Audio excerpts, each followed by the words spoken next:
السلام على رسول الله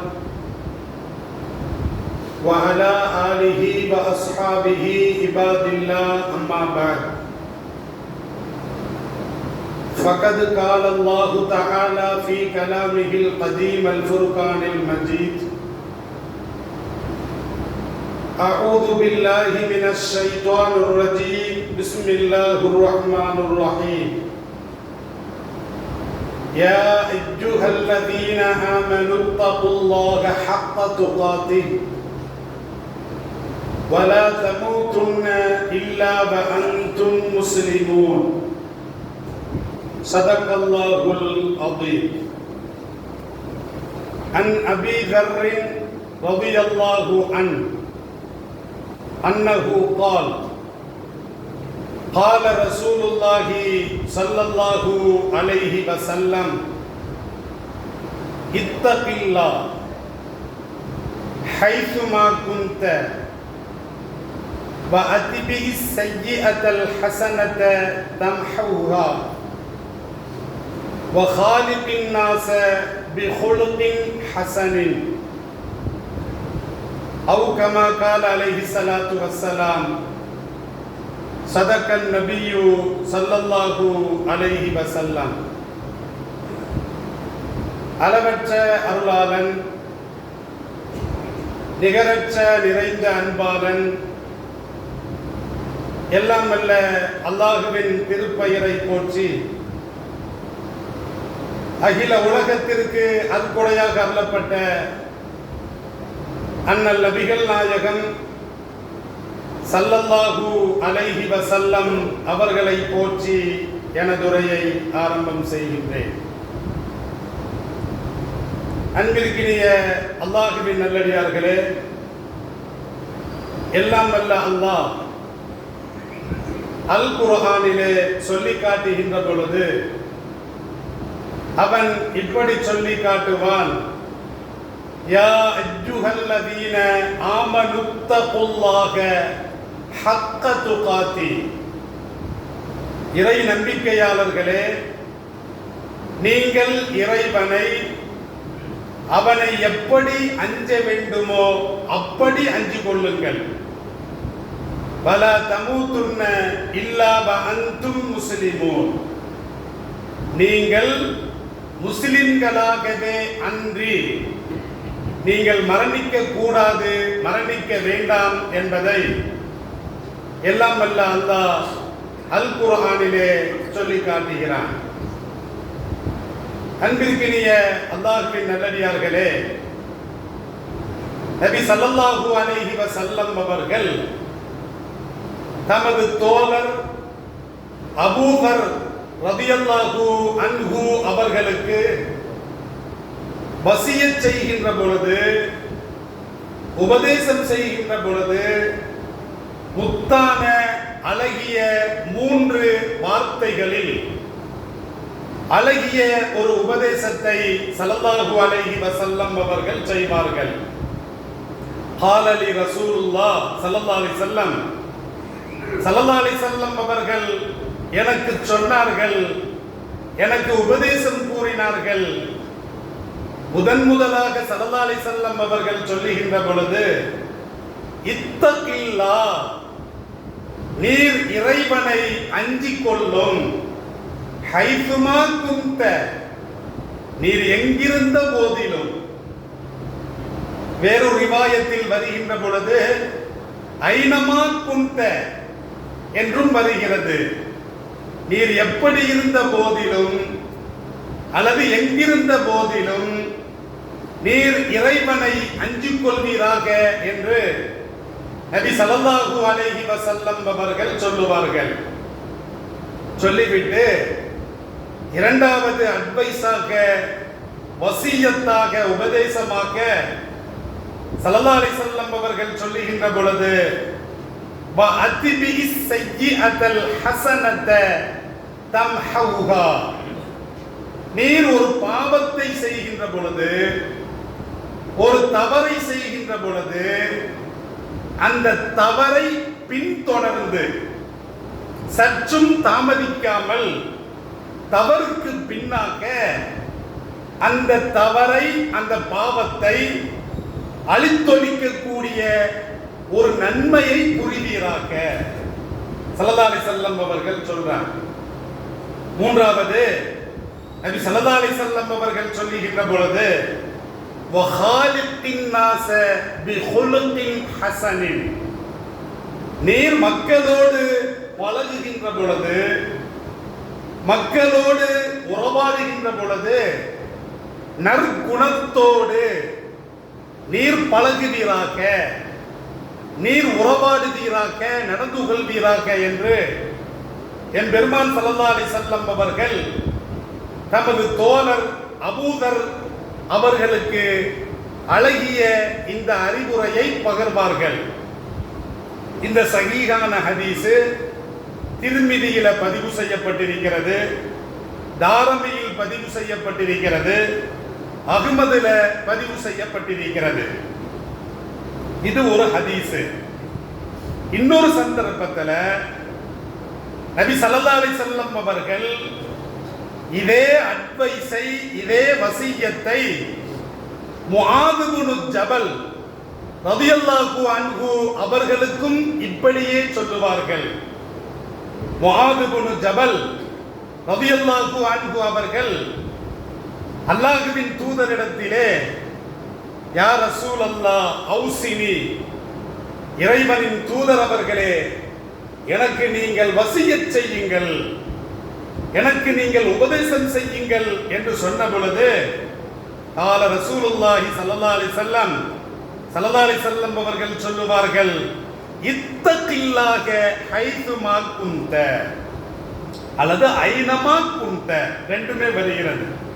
நீர் எங்கிருந்தாலும், உள்ளூரில் இருந்தாலும் வெளியூரில் இருந்தாலும், அல்லது எப்படி இருந்தாலும், பகலில் இருந்தாலும் இரவில் இருந்தாலும், தனிமையில் இருந்தாலும் கூட்டத்தில் இருந்தாலும், வறுமையில் வாடினாலும் செல்வச் செழிப்பில் நீர் உழண்டு புரண்டாலும், எப்படி இருந்தாலும் எங்கிருந்தாலும் இறைவனை நீர் அஞ்சிக்கொள் என்று நபி ஸல்லல்லாஹு அலைஹி வஸல்லம் அவர்கள் முஆத் இப்னு ஜபல் ரலியல்லாஹு அன்ஹு அவர்களை பார்த்து சொல்லுவார்கள்.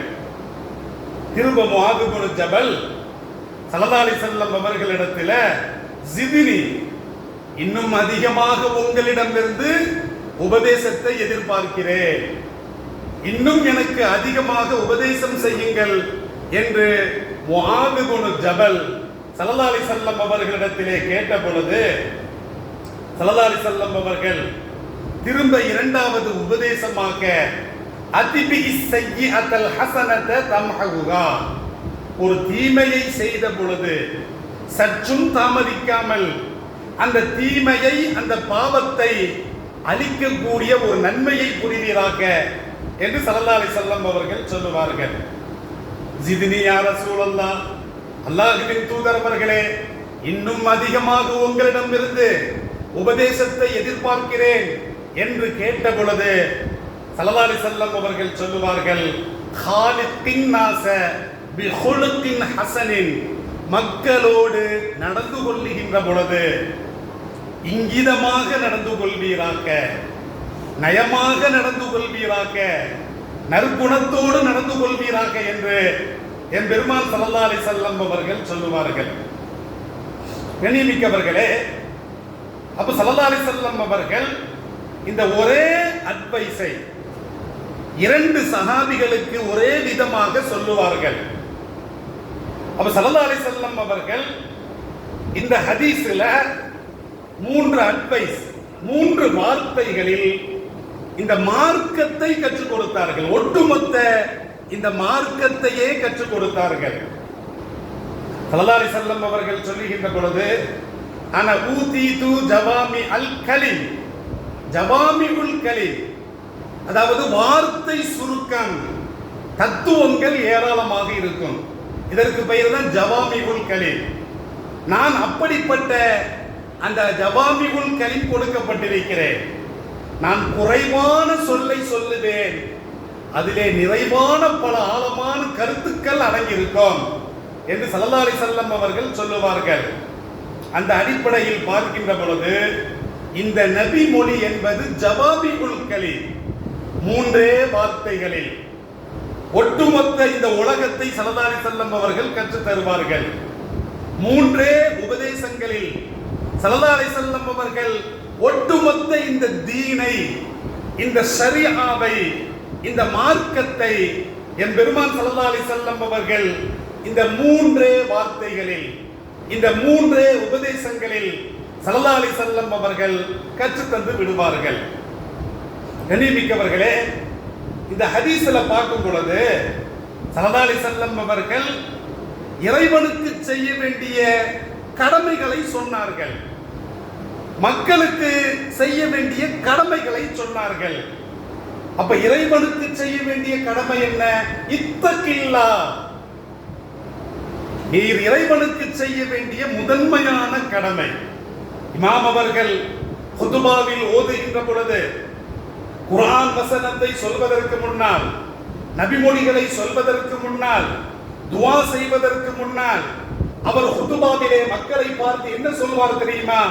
ஊசிக்கும் இபாதல்லாஹ், நான் உங்களுக்கு, அல்லாஹ்வின் அடியார்களே, நான் உங்களுக்கு வசியத் செய்கிறேன் அப்படின்னு அவர் ஆரம்பிக்கிறார் குதுபாவுல. எந்த வசியத்தை முதலாக ஆரம்பிப்பார்? வஇய்யாய அப்பலன் பிதக்குவல்லாஹ், நான் உங்களுக்கும் எனக்கும் முதலாக என்ன வசியத் செய்கிறேன் தெரியுமா? பிதக்குவல்லாஹ், இறைவனுடைய அச்சத்தை கொண்டு வசியத் செய்கிறேன். கண்ணியமிக்கவர்களே, ஒவ்வொரு குதுபாவிலும், அது திருமண குதுபாவாக இருந்தாலும் சரி, வெள்ளிக்கிழமை குதுபாவாக இருந்தாலும் சரி, அல்லது மழை நேர தொழுகை குதுபாவாக இருந்தாலும் சரி, அல்லது கிரகண தொழுகையில் ஓதப்படக்கூடிய குதுபாவாக இருந்தாலும் சரி, எல்லா குதுபாவிலும் இமாம் அவர்கள் செய்கின்ற பொழுது ஊசிக்கும் இபாதல்லாஹ் வ இய்யாய அப்பலன் பிதக்குவல்லாஹ், உங்களுக்கும் எனக்கும் நான் முதலாக வசியத் செய்து கொள்வது என்ன தெரியுமா? பிதக்குவல்லாஹ், இறையச்சம். இறையச்சம் என்பதுதான் முதன்மையானது, இறையச்சம் என்பதுதான் நிறைவானது. இறைவனுக்கு செய்ய வேண்டிய மிக மிக மிக முக்கியமான கடமை, முதன்மையான கடமை இறையச்சம். கண்ணியமிக்கவர்களே, அந்த இறையச்சத்தை, இறைவனுக்கு செய்ய வேண்டிய கடமையை என் பெருமான் ஸல்லல்லாஹு அலைஹி வஸல்லம் அவர்கள் சொல்றாங்க. இறையச்சம் வந்து விட்டால் தொழுது விடுவார், இறையச்சம் வந்து விட்டால் நோன்பு நோற்று விடுவார், இறையச்சம் வந்து விட்டால் ஹஜ் செய்து விடுவார், இறையச்சம் வந்து விட்டால் ஜகாத் கொடுத்து விடுவார், இறையச்சம் வந்து விட்டால் நல்ல மனிதராக வாழ்வார். அப்ப இறைவனுக்கு செய்ய வேண்டிய ஏராளமான கடமைகள் இருந்தாலும் கூட ஒற்றை வரியில் இந்த மார்க்கத்தினுடைய ஒட்டுமொத்த தத்துவத்தை, தக்குவாவின் மீது, அந்த புள்ளியில் ஸல்லல்லாஹு அலைஹி வஸல்லம் அவர்கள் நம்மளை இணைக்கிறார்கள். கண்ணியமிக்கவர்களே, தக்குவா என்றால் என்ன? தக்குவா என்று சொன்னால் எல்லா கடமைகளையும் கொண்டு வருவது. எல்லா கடமைகளும் இறைவனுக்கு செய்ய வேண்டிய கடமையாக இருந்தாலும் சரி, மக்களுக்கு செய்ய வேண்டிய கடமையாக இருந்தாலும் சரி, ஊழியர்களுக்கு, பணியாளர்களுக்கு செய்ய வேண்டிய கடமையாக இருந்தாலும் சரி, பெற்றோருக்கு செய்ய வேண்டிய கடமையாக இருந்தாலும் சரி, குழந்தைகளுக்கு செய்ய வேண்டிய கடமையாக இருந்தாலும் சரி, எல்லா கடமைகளும், எல்லா வாஜிபுகளும், எல்லா ஃபர்துகளும், இதுதான் தக்குவா. தக்குவா என்று சொன்னால் என்ன அர்த்தம்? அல் இத்தியானு பி ஜமீஇல் வாஜிபாத்தி, எல்லா கடமைகளையும் ஒட்டுமொத்தமாக கொண்டு வருவது. வல் இன்திஹாவு அன் சாயிரில் முன்கராத்தி, எல்லா பாவங்களையும் அப்படியே விட்டு விடுவது. இதுதான் தக்குவா, வேற ஒண்ணுமே கிடையாது. பெரிய ஜுப்பா போட்டிருக்கிறது, ஒரு மூலம் தாடியை வளர்க்கிறது, பெரிய தஸ்பீஹ் பண்ணி அல்லாஹ் அல்லாஹ் உருட்டுறது, இது தக்குவா கிடையாது. ஸல்லல்லாஹு அலைஹி வஸல்லம் அவர்கள் என்ன சொன்னாங்க? தக்குவா இருப்பிடம், இறையச்சத்தின் பிறப்பிடம் அத்தக்குவா ஹாகுனா, அத்தக்குவா ஹாகுனா, அத்தக்குவா ஹாகுனா. நெஞ்சை பார்த்து சொல்லுவார்கள், உள்ளத்தை பார்த்து சொல்லுவார்கள். தக்குவாவின் இருப்பிடமும் பிறப்பிடமும் தோற்றம் அல்ல, தாடி அல்ல, பாடி அல்ல, உடை அல்ல, தஸ்பீஹ் அல்ல, உள்ளம். தக்குவாவின் இருப்பிடம் என்ன? உள்ளம். இந்த உள்ளம் இறைவனை அஞ்சுகிறதா? இறைவனுக்கு கட்டுப்பட்டு நடக்கிறதா? இந்த உள்ளம் உள தூய்மையோடு நடக்கிறதா? இதுதான் தக்வா, இதுதான் இஸ்லாம். ஒட்டுமொத்த இஸ்லாத்தை என் பெருமான் ஸல்லல்லாஹு அலைஹி வஸல்லம் அவர்கள் ஷரியாவினுடைய சட்டங்களை, வாழ்க்கை நடைமுறைகளை, இறைவனுடைய கடமைகளை தக்வா என்ற வார்த்தையிலே ஸல்லல்லாஹு அலைஹி வஸல்லம் அவர்கள் சொல்லிவிட்டார்கள். சூரத்துன் நிசா, அந்த சூரத்துன் நிசாவுல 131வது வசனத்தில அல்லாஹ் சொல்லுகின்ற பொழுது வலகத் வஸ்ஸைனல் லதீன ஊதுல் கிதாப மின் கப்லிக்கும் வ இய்யாக்கும் அனித்தகுல்லாஹ், நாம் உங்களுக்கு முன்னால் வேதம் கொடுக்கப்பட்டோருக்கும் வசியத் செய்தோம், உங்களுக்கும் வசியத் செய்கிறோம். என்ன வசியத்து? அனித்தகுல்லாஹ், இறைவனை அஞ்சி நடந்து கொள்ளுங்கள். அப்ப இந்த தக்வா என்பது ஆதம் நபியில் இருந்து இந்த உலகம் அழிகின்ற வரைக்கும் எல்லோரிடத்திலும் இருக்க வேண்டியதைத்தான் எல்லாம் அல்ல அல்லாஹ் எல்லோருக்கும் பொதுவாகவே இதையே வசியத் செய்கிறான். எண்ணிமிக்கவளை சிந்தித்து பாருங்கள். மார்க்கத்தின் அடிப்படை, மார்க்கத்தின் தூண் என்பது அது தக்வா. உமர் இப்னு அப்துல் அசீஸ், இரண்டாம் உமர் என்று போற்றப்படக்கூடிய உமர் இப்னு அப்துல் அசீஸ் ரஹ்மத்துல்லாஹி அலைஹி அவர்கள் சொல்லுகின்ற பொழுது என்ன சொன்னாங்க தெரியுமா? லைஸ தக்வல்லாஹி பிஸியாமின் நஹாரி வலா பிகியாமில் லைலி வத்தஹ்லீதி ஃபீமா பைன ذلك. தக்வா என்பது பகல் முழுவதும் நோன்பு நோற்பது அல்ல. தக்வா என்பது இரவு முழுவதும் கால் கடுக்க நின்று வணங்குவது அல்ல. தக்வா என்பது அமல்களோடு தொடர்புடையது அல்ல. தக்வா என்ன தெரியுமா? அவர் சொல்றார், தொழுதுட்டே இருக்கிறாரு, அது தக்வா அல்ல. நோன்பு வச்சுட்டே இருக்கிறாரு, அது உண்மையான தக்வா அல்ல. தக்வா என்றால் என்ன? வலாக்கின் தக்வல்லாஹி, இறைவனுடைய தக்வா என்பது தருக்குமா ஹர்ரமல்லாஹு, இறைவன் எதை தடை செய்தானோ அதை தவிர்த்து நடப்பது. இதுதான் தக்வா. இதுதான் தக்வா. இறைவன் ஹராம் ஆக்கி இருக்கிறான், ஹராம தொடாத. அப்ப அந்த ஹராமை விட்டு விடுவதுதான் தக்வா. தக்வா என்று சொன்னா இரவுக்குள்ள அப்படியே நாம வணங்குறது, தலைகீழ வணங்குறது, அது நம்ம நெற்றி அப்படி தேய்ச்சி வடு விழுறது, இது தக்வாவா? தக்வாவின் அடையாளமா? நெற்றியிலே வடு புதுசா தொழக்கூடிய பார்த்தாச்சுன்னா நல்ல தேய்ன்னு தேய்ப்பாங்க, நெற்றியில அப்படியே வடு விழுந்துரும். பாவா இல்ல, நம்ம உள்ள தொழுகிறாரு, தக்வா தாரே இருப்பாரு. இது தக்வா அல்ல. தக்வா என்றால் என்ன? தருக்குமா ஹர்ரம் அல்லாஹ், இறைவன் ஹராமாக்கியதை விடு. நல்ல தொழுவாரு, தாடி சுப்ப வச்சிருப்பாரு, ஹராம செய்யறாரு, பாவங்களை செய்யறாரு. இது தக்வாவா? இது ஒக்குவா? இது தக்வா கிடையாது. அப்ப இஸ்லாம் அழகான முறையிலே சொல்லி காட்டுகிறது. உமர் இப்னு அப்துல் அசீஸ் ரஹ்மத்துல்லாஹி அலைஹி அவர்கள் சொல்லுகின்ற பொழுது, இறைவன் தடுத்ததை நீ விட்டுடு, ஹராம விட்டுடு, எந்த காரியத்திலும் செய்யாத. வஅதாபு மா இஃப்தரல்லாஹு, இறைவன் எதை கடமையாக்கினானோ அதை நிறைவேற்று. கடமைகளை எத்தனை பேர் உதாசீனப்படுத்துகிறார்கள்? அப்ப கடமைகளை கண்டும் காணாமல் எத்தனை பேர் கடந்து செல்ல விடுகிறார்கள்? இதுதான் தக்வா. அழகான வார்த்தைகளில் உமர் இப்னு அப்துல் அசீஸ் ரஹ்மத்துல்லாஹி அலைஹி அவர்கள் சொல்லிவிட்டு அதுக்கப்புறம் அவர் சொல்றாரு, இந்த தக்வா வந்த பிறகு ஃபமன் ருஸிக பாத ذلك கைரன், இதற்கு பின்னால் உனக்கு கொடுக்கப்படக்கூடிய எல்லா நலவுகளும், மனைவியாக இருக்கட்டும், குழந்தை செல்வமாக இருக்கட்டும், காராக இருக்கட்டும், பங்களா இருக்கட்டும், இந்த உலகத்தினுடைய வாழ்வாதாரம் இருக்கட்டும், வேலையாக இருக்கட்டும், இதற்கு பிறகு வழங்கப்படக்கூடிய எல்லா நலவுகளும் அது நன்மைக்கு மேல் நன்மை, நலவுக்கு மேல் நன்மை. அடிப்படை என்னது? அடிப்படையான விஷயம் தக்வா என்பதை அவர் பதிவு செய்கிறார். நீங்கள் குர்ஆனை நீங்கள் படித்து பார்த்தால் 6666 வசனங்கள் இருக்கிறது, அப்படிதானே? தக்வா குறித்து அல் குர்ஆன்ல அல்லாஹ் ரப்பல் ஆலமீன் 258 இடங்கள்ல சொல்றான். இறையச்சம் குறித்து அல்லாஹ் எத்தனை இடத்துல சொல்றான்? 258 இடங்கள்ல சொல்றான். அது முக்காலத்தையும் பயன்படுத்தி சொல்லக்கூடிய வார்த்தை 132 இடங்கள்.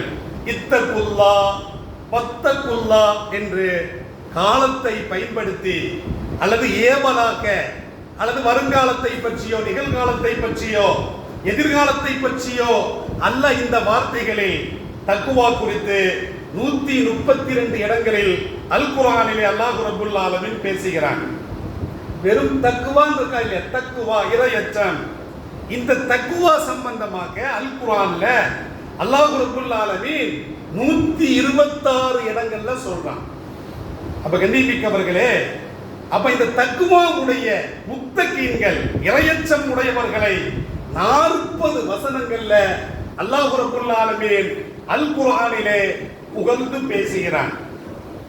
தக்வா என்பது சம்பந்தமாக அல் குர்ஆனிலே வருகின்ற பொழுது ஈமானுக்கு தக்வா என்று சொல்லப்படுகிறது, தௌஹீத் கலிமாவுக்கு தக்வா என்று சொல்லப்படுகிறது. சூரத்துல் ஃபத்ஹில அல்லாஹ் சொல்லுகின்ற பொழுது வ அல்ஸமஹும் கலிமத்தத் தக்வா, தக்வாவுடைய வார்த்தையை அந்த மூமின்களுக்கு நாம் நிலைபெறச் செய்தோம் என்று அல்லாஹ் சொல்றான். தக்வாவுடைய வார்த்தை என்னது? அதான் தௌஹீத் கலிமா, லா இலாஹ இல்லல்லாஹ் முஹம்மதுர் ரசூலுல்லாஹ் என்ற கலிமா என்பது தக்வாவுடைய கலிமா. அப்ப தக்வா என்பதை எல்லாம் வல்ல அல்லாஹ் தௌஹீதுக்கு பயன்படுத்துகிறான், இறை நம்பிக்கைக்கு பயன்படுத்துகிறான், இப்படி ஒரு அர்த்தத்துல பயன்படுத்துகிறான். இரண்டாவது, அல் குர்ஆன்ல தக்வா என்பதை அல்லாஹ் இஹ்லாஸுக்கு பயன்படுத்துகிறான். தக்வா என்பதை இறையச்சம் நாம தமிழ்ல சொல்றோம், ஆனால் குர்ஆனில இரண்டாவது அர்த்தத்தில் இஹ்லாஸ் என்ற அந்த அர்த்தத்தில் அல்லாஹ் பயன்படுத்துகிறான்.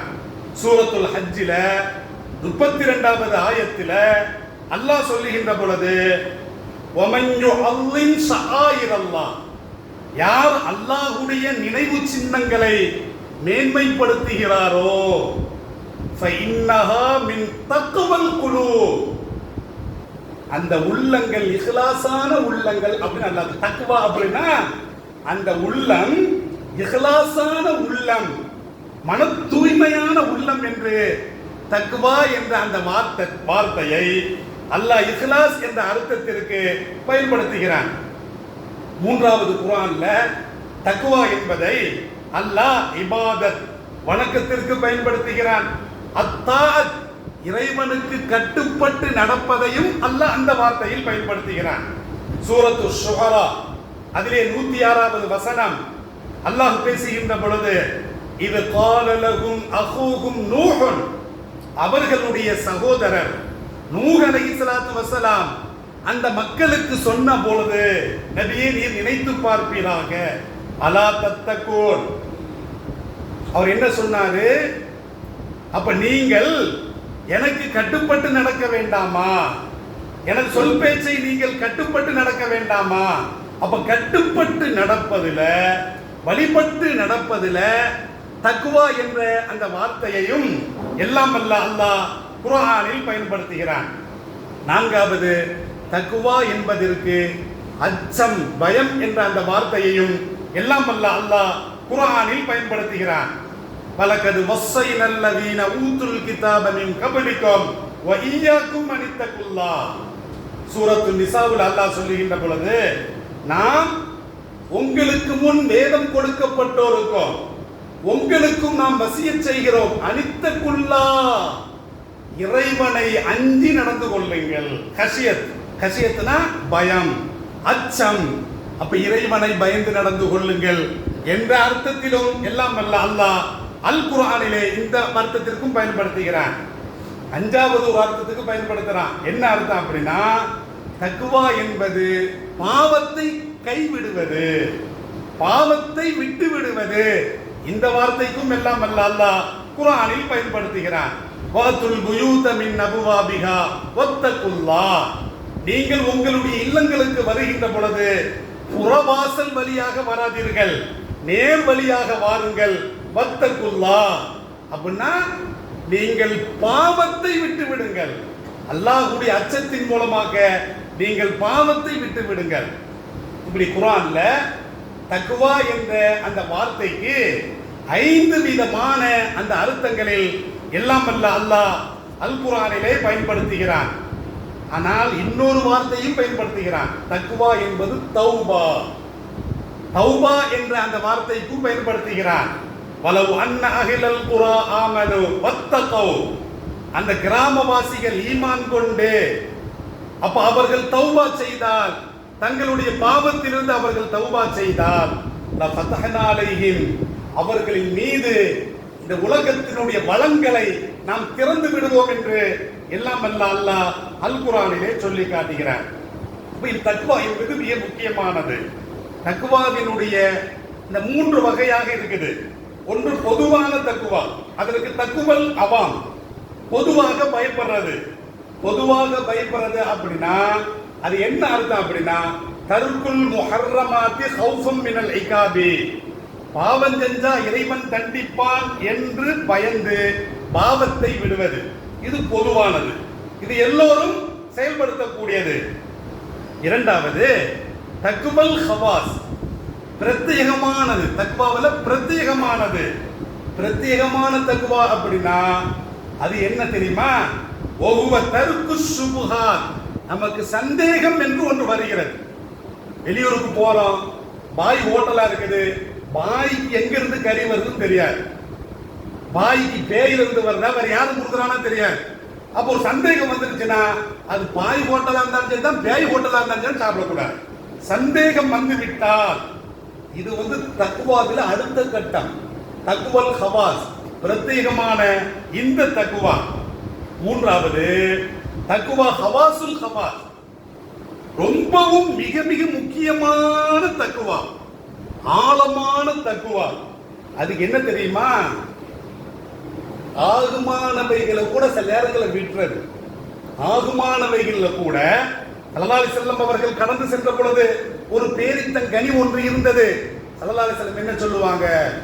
இது பொது சொத்தாக இருக்குமோ, தர்மத்திற்கான சொத்தாக இருக்குமோ, அவருடைய பேரப்புள்ள வாயில போட்ட பொழுது வாயிலிருந்து வெளியே எடுப்பாங்க. பேரிச்சம்பழம் சாப்பிடுறது ஹராமா? அது ஆகுமானது. அப்ப ஆகுமான பொருளாக இருந்தாலும் கூட அதை கூட விட்டு விடுறது. அப்ப கண்ணியமிக்கவர்களே, இப்படி 3 விதமாக தக்வா இருக்கிறது.